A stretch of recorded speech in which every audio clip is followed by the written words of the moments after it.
Skeet, everybody. What the hell is up? It is Steelers game day. I have a very special guest, my main man, 50K Cal. What is going on, 50K? How are you doing today, homie? Great. How are you doing, man? Dude, it is game day. It is Steelers playoff feels in the city, dude. We're here. We're about to go down to the stadium. But first, we had to put out our final prediction video for you motherfuckers at home, okay? So if you like this video, hit that like button. Hit subscribe. If you're part of Steelers Nation, you gotta support us and you gotta ride with us, everybody. So, final prediction for this game. Now, we got the Texans coming into Pittsburgh to take on the Steelers, 50K. Now, I'll be honest, man. This game kind of does scare me a little bit. Kind of does scare me. But I think the boys can get it done. What do you think?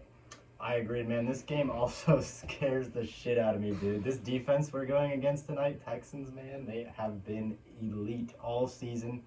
I think that if we can get to CJ, we can get some pressure on him, I think that we'll have a lot of success. But that's gonna be the tough part, honestly. CJ's been playing good down the stretch. Yo, dude, yeah. I mean, Texans won 9 in a row in the regular season, streaking into the playoffs, dude. Those teams are always tough to beat. But you know it's even tougher?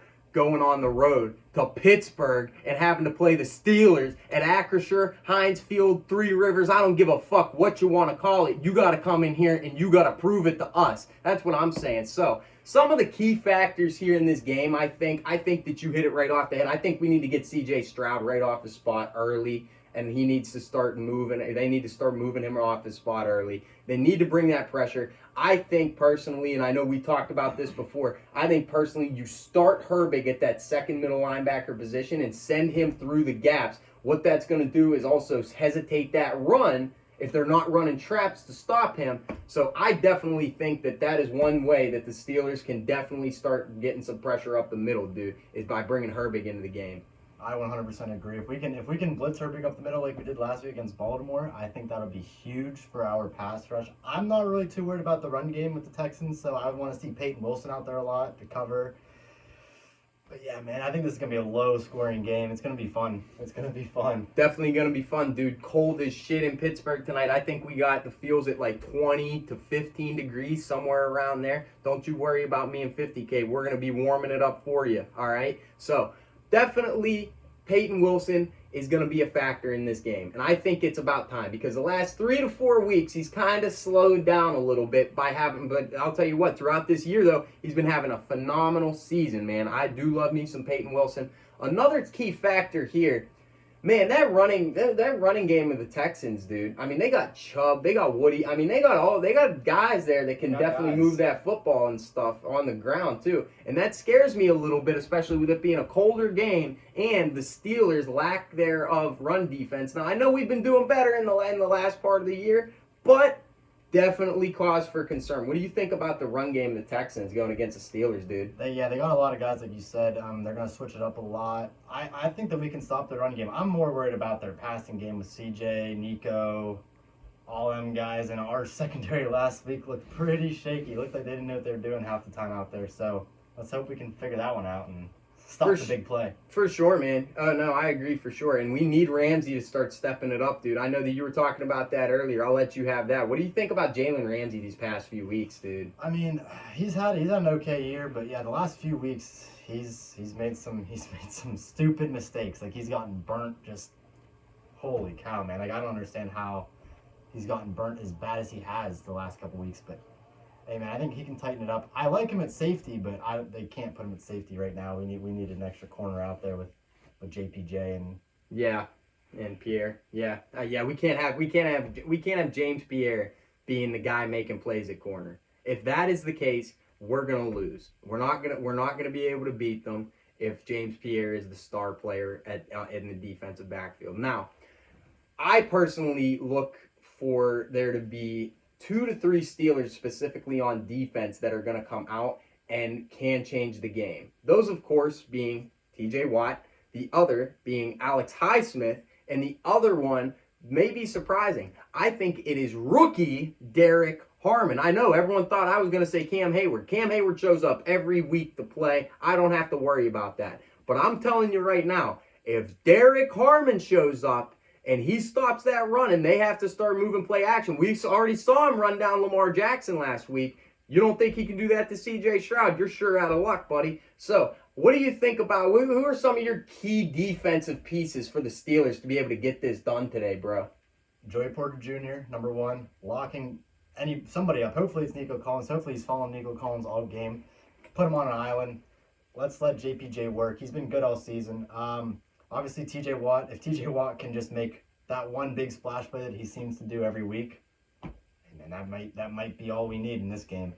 And the last one, I'm gonna go with Patrick Queen, because Patrick Queen's been playing good the last couple weeks, and I think that he's the great mix of run stopping and covering linebacker. He's that quintessential guy. So if Patrick Queen can step it up and make some plays out there, I think we'll be okay on defense. I agree, man. Patrick Queen's been playing one hell of a season, especially in the second half, dude. I mean, he's making plays all over the field sometimes. The coverage sometimes a little, but I mean, whose idea is it for him to cover Zay Flowers on a goddamn seam route, right? 1-on-1, yeah. Yeah, like, come on, man. That's terrible defensive play calling. Terrell Austin, you need to start looking for a job at fucking McDonald's, buddy, because you're going to be gone whether we win or not. Steelers fans, you know what I'm talking about. This defensive scheme is not good. Our playmakers are the reason that we're making plays and that sometimes we win the game. But with this kind of defense and how much we've paid this year, this is why you go out and pay those big bucks. Yeah. This is why you go get guys like Jalen Ramsey.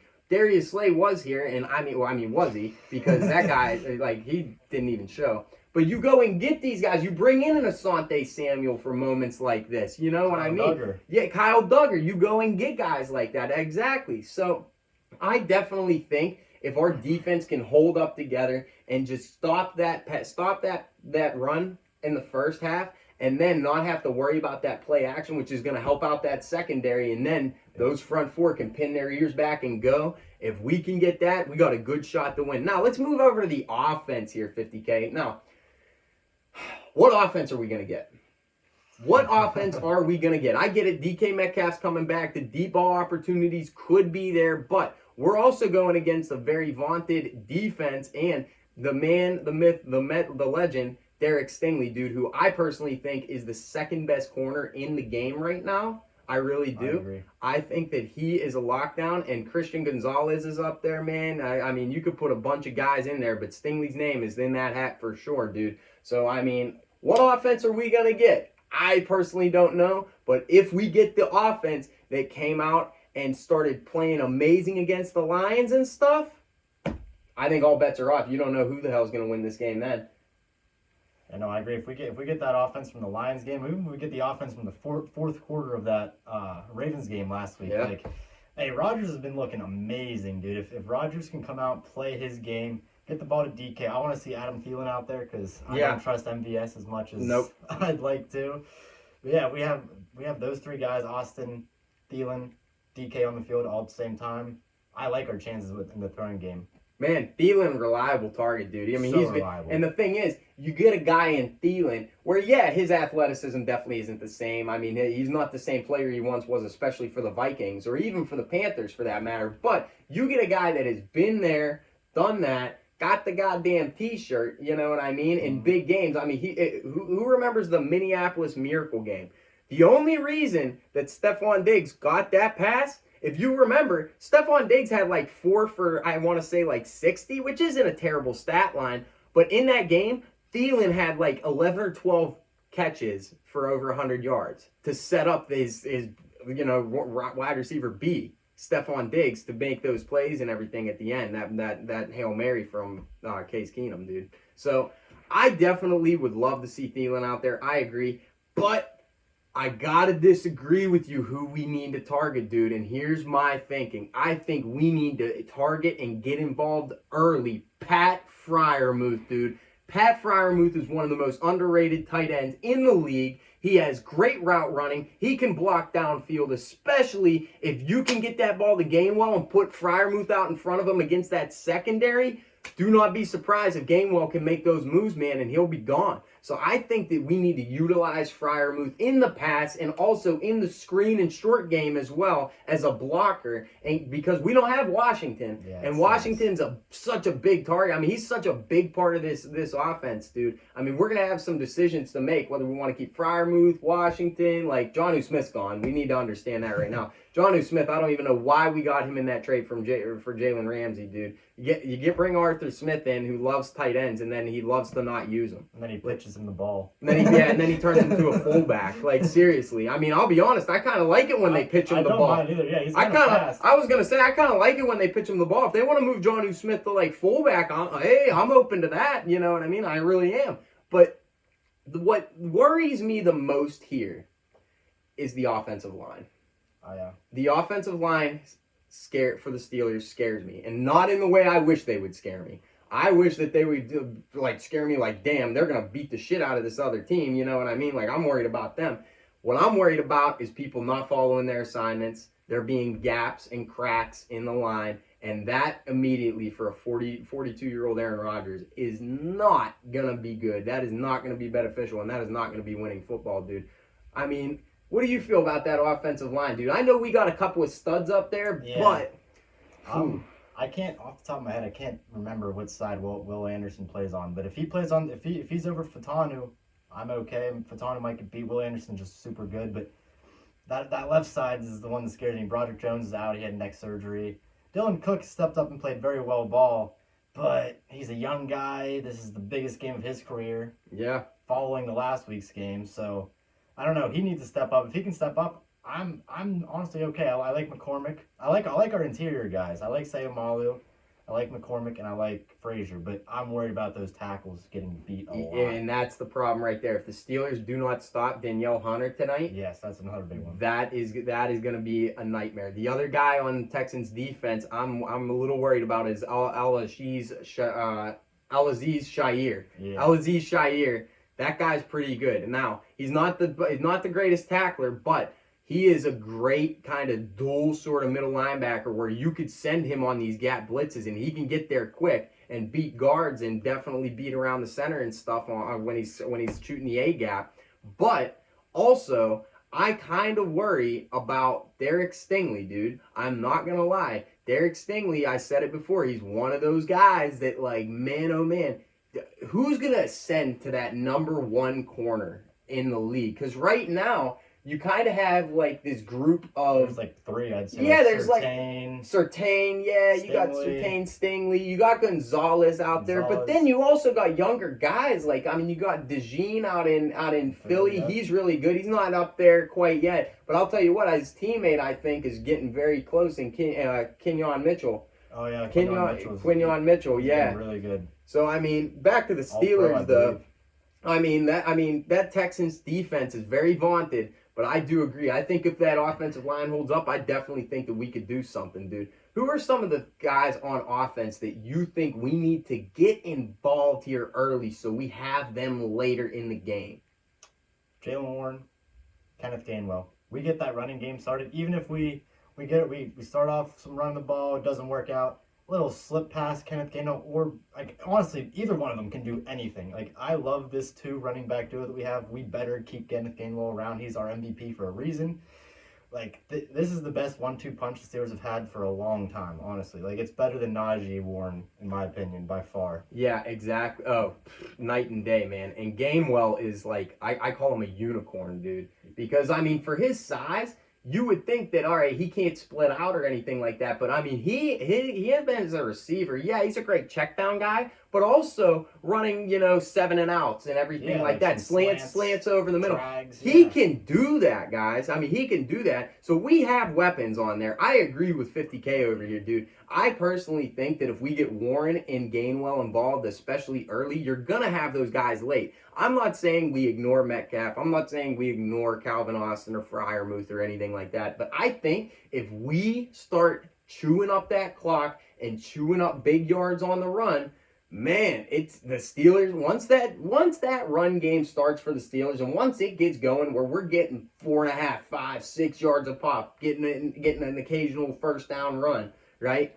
Off a 1st and 10. That is when the Steelers are at their best, because now you're not only at their mercy, you're at Aaron Rodgers' mercy. Yeah. And Aaron Rodgers is still one of the best game manager quarterbacks in the league. 100%. I mean, like, and the thing is, for him to be successful tonight, I think he needs to do two things. I think he needs to get the ball out quick, and I think he needs to avoid the turnover. If he does those two things, guys, I do think that we have a very good shot to win. Blockers need to get out on those short passes and stuff, but I think if Rodgers takes care of the football and gets that ball out pretty quick, I think we got a good shot, man. What do you expect from Rodgers tonight, bro? I'm hoping for another 290-yard game like we had last week, but nice. I don't know if that's gonna happen. So, anyways, I think I do agree getting the ball out quick because that's gonna be a key. Because like we were talking about earlier, they got Daniil Hunter, they got Will Anderson. That defensive line is just stout. Even their like safeties are good. They got Kalen Bullock. Like this defense is stacked. If we can get the ball out quick, some quick routes, maybe a deep ball here and there. But yeah, I also expect Rodgers to take the game into his own hands. Come out, see what they're in. Hey DK, go run a stop and go. Hey DK, go run and go. You're getting the ball, dude. That's what I want to see. I want to see Aaron Rodgers take this game to his hands because I trust him and I believe in him. Dude, and this is a defining moment for Aaron Rodgers, man. I mean, Aaron Rodgers is one of the best quarterbacks in history, but if he can somehow lead, and I know we're a ways in the past from where we could be talking about this in 4 weeks, everybody, but if he can lead this Steelers team to a Super Bowl, and if we win it, Aaron Rodgers has now, I believe, just transcended Patrick Mahomes and became the second greatest quarterback of all time because of his stats. And the big thing here is because of the moment, right? Patrick Mahomes has great moments throughout the course of a game. Aaron Rodgers has so many fourth quarter crunch time moments that, and everyone knows this in Pittsburgh. You win us a Super Bowl in Pittsburgh, you can come here anytime, go to any restaurant. You can walk these streets untouched, unworried, because you are a champion in the city of champions, okay? So I personally think that Rodgers can get this done. And I mean, I really hope so, dude. I was really skeptical at first, man, and I wasn't a big Rodgers guy at first, but man, he's proved me wrong over the course of this year, and I'm ready to see it. I'm ready to see a home playoff victory for the Steelers, man. That's what I'm ready for. Yeah, no, I agree. Honestly, like I was just thinking about this the other day. I really think that Rodgers might be just the most talented quarterback of all time. He's not the GOAT. He didn't have the best career. That's Tom Brady. Tom Brady's probably the smartest quarterback of all time, but Aaron Rodgers, man, in his prime, he was slinging the ball, dude. I mean, he literally probably, like, if he would have had that Patriots team, if you just switch those two teams around, Aaron Rodgers might win. He might win 7, dude. He might. You know, I never even thought about that, man. That's a really good point. You put Aaron Rodgers on that team, dude, and I mean, yeah, give him Gronk and Edelman and jeez. like. I mean, he did it. I mean, he had Devontae Adams. He had guys, Jordy Nelson. Yeah, he had some guys, but I mean, defense failed him every single year. Oh, it's terrible, terrible. There was one year they didn't, and of course it was versus. yeah, we don't talk about that. That's right. We don't know. We don't remember that. So. Listen, guys, if you're going to be at the game, make sure you hit that like button, comment, and subscribe, dude. Steelers Nation, we need to get on our feet and support our goddamn boys. We got the Renegade towel here. Texans fans, grow a set of nuts. And you're talking about you're going to paint our town red. Bitch, it's too black and gold for us to even see red. Good luck us seeing you guys in the stadium, dude. Everybody, this is 50K and Big Skeet. We are out. Skeet, motherfuckers.